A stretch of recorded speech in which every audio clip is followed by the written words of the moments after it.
Okay, so you've probably been working on your puzzle games in design technology, and what we're going to try and do is do something like this. So bring a little image into the bottom of our puzzle game here, but I'm going to show you a couple of ways that we can do this at different levels, I suppose, using 2D design. Okay, so the first thing we're going to do is try and work out what would be a suitable size to fit inside of our product. So this one's quite small, they've got a board around, which is fine, you might want to do that, okay? But the first thing we want to do is measure to make sure that we know it's going to fit in the right size. So I'm just using a steel rule here and just measuring the internal dimensions. So this is about 75, so I can do it anything up to the size of 75. I might make it maybe 65 or 60. And if we measure this side, this is just over 85, it's about 87 millimeters. So maybe we'll go about 65 wide and we'll go about 75 in height. Okay, so if we look at the computer screen here, I've got 2D design loaded up, and you can see these little dots on the back of the screen. This is the grid. Now the grid as default is set to 1 centimetre or 10 millimeters. So the first thing I'm going to do is make it a little bit smaller. I'm setting the grid to 5 mil. So I double click the little dots where the grid is up here, and I change the X and Y grid spacing to 5 like this. And you'll see the dots double because there's twice as many dots there in the 5 mil as there was on the 10 mil. Now if I press the grid lock button, this is an on-off button, and I make sure that that button is pressed down, it means when I'm drawing the cursor sticks to the little dots there. Now if I start drawing like this, we will see at the bottom of the screen down here the measurement coming up in terms of how long this is. So I'm going to make it 65 wide there. I'm checking that it's obviously a straight line, and then I'm going to go down like this and I'm going to make it 75 in height. So that's 75 in height there. It's going down, and that's why it's showing a minus, as opposed to if it was going up it would show a positive number. So I'm going to go down there to 75 and check it straight. Now for my other two lines I could measure this as well and make it 75 by 65, but I'm going to cheat a little bit and just draw two lines like this, and I'm going to use the delete line section tool here. So if I hold down on this button, it's the second one across, and delete out the remaining bits there where it intersects. So I now know that this product here is exactly the same size as the bit that I measured in here, so it's going to fit inside there nicely if I work inside this. Now the most basic way that we can add designs to this is literally just finding images off the internet and just bringing them in. Okay, now this is a design from one of my year 7s, and you can see he's got a little sort of fight scene going on here. It's probably something that might have come out of a computer game or something like this. So I can go onto the internet and I can type in, I don't know, fight scene computer game, and I can have a little look at my image search and find something that looks like that. Okay, I don't know, this one perhaps. So we've got two people that are going to fight each other.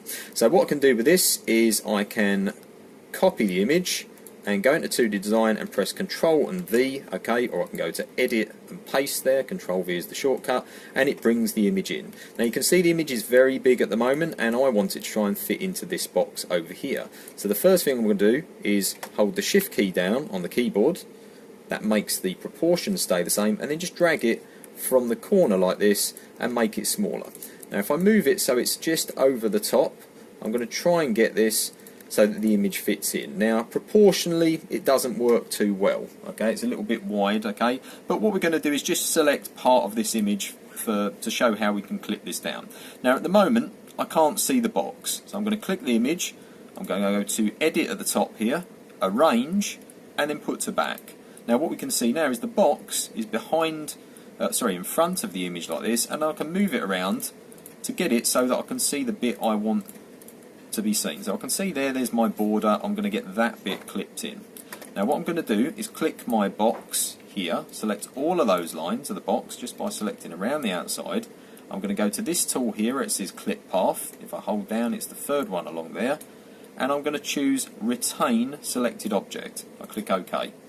So that's now created a little clip path. Now what a clip path is, it's almost like a cookie cutter or a biscuit cutter, and if I choose now to clip to a path, I can choose my path here and clip the outside of the image. Clicking OK will then just give me the image there. So you can see I've now got a nice neat cropped out image, and I know the sizes of this are exactly what I measured before. So I can just show this or demonstrate this. If we put the measurement on, we can see it's 75 in that direction and the horizontal measurement going across like that is 65. So there's our most basic way of doing it. We're just going to take someone else's work from the internet effectively and just edit it very slightly, just make it the right size. So we're going to draw another shape very quickly. So I'm just going to do another shape down the bottom, 65mm by 75mm like this, checking to make sure that lines are straight again, just like I've done before. Okay, and this time we're going to use one of our own drawings. So we're going to bring in the drawing that I showed you before, and we're going to work on this and try and make it look a little bit tidier and a bit neater than what we've done. Okay, so I'm going to find the image by going File and Import File, and I've saved that a sketch of that image just here on the computer, and I'm going to bring it in. So just like before, the image comes in, just like when we was bringing in the one from the internet, and again, just like before, it's probably likely to be in the foreground. It's in front of the image. So we click the image there, we go Edit, Arrange, and Put to Back, and again, it will put it behind the image. So I'm going to move this around just as we did before. I'm turning the gridlock off now, because it makes it a bit easier. I'm going to just bring it round, and we can see we've got a bit of a rectangle there. So just like before, I'm holding the shift and shrinking this down and getting these little characters to a position where I think they're going to fit, and they're looking like they're in the right sort of place inside the box. So that's not too bad. I might go a little bit bigger there. Just try and get these into the size and make sure they're not overlapping the edge, and I'm quite happy with that. Now I'm going to get the zoom tool, which is just over on the screen over here, the zoom in tool, and I'm going to just draw a little box so I can see what I'm looking at. We can see the border there is just going round. I might just bring it over just a little fraction, just to the left there, just so that this character's not cut out. And I'm going to start drawing around my first image. So I'm going to go very close, zoom right in like this, and start drawing it. Now you'll notice from the shape, it's made up of lots of little shapes, and this is the easiest way I think to draw it, is to make it up from lots of shapes using the shape tools over here. So I can see his eyes are like little circles, so I'm going to get the circle tool and just draw an eye like this. And I could just draw an eye on the other side. Okay, I can see his mouth is kind of like a circle or an oval, so I'm going to start with my circle tool like this, and I'm going to change it slightly. So I can get my selection tool just at the top here and select the circle, and what I can do is just pull it around from the corners like this and just shrink it a little bit in size so it more fits the shape. I can also rotate just the edges here like this, and when I'm kind of happy with the shape there, I can leave it. Okay, so I'm quite happy with that. Now I can see he's got these feet, and again these are kind of like circles or oval shapes. So again, I'm going to get my circle tool, bring a basic circle in, and then use my arrow tool with the selection like this, and then start shrinking this down and using the rotate tool to rotate it round. Now you can see this is overlapping the edge at the moment. Now I'm not worried about that because we're going to solve that in a little while, but he's got one foot there. Okay, now if he's got another foot, and I know it's going to be the same sort of size, what I can do is edit, copy the shape, and then edit, paste the shape to get a second shape. I can then bring this round and then rotate it round so it's then the angle of his other foot there. As I say, it's slightly different to the drawing, but what I'm doing is I'm changing and modifying it to make it a little bit cleaner and a little bit better as I go. Now his body is also like another large oval, so once again I'm using the circle tool there, and I'm going to draw a basic circle and then edit the circle out until it is the right sort of shape. So I'm going to keep squeezing this down. I'm going to rotate it round to try and get it the same sort of angle as his body is on the screen like this, and just keep editing this until I get it close to the kind of lines that I've drawn in my drawing. So this is quite close now, just move up a little bit. That's about as good as I'm going to get, and it's obviously a perfect oval this time as opposed to my basic shape. So you can see now I've got an oval, and I've got some other ovals overlapping. So what I want to do is get rid of these lines here and here, and this line here and here, to make it so that the foreground element is his body there and the background element is the feet. So I'm going to get the delete section tool again, so that's the second one across on the delete menu, and just snip this bit and this bit and this bit and this bit, and you can see I've got a nice clear contour there going around the outside. So I've now got his eyes, I've got his mouth, and I've got some feet in there as well. Okay, now the one thing I'm left to do is I've got some other strange shapes. Now I can't use the circle for this. I need to do something a little bit more unique, I suppose, or organic. So I'm going to use the path tool here. This is the sort of funny line tool over here.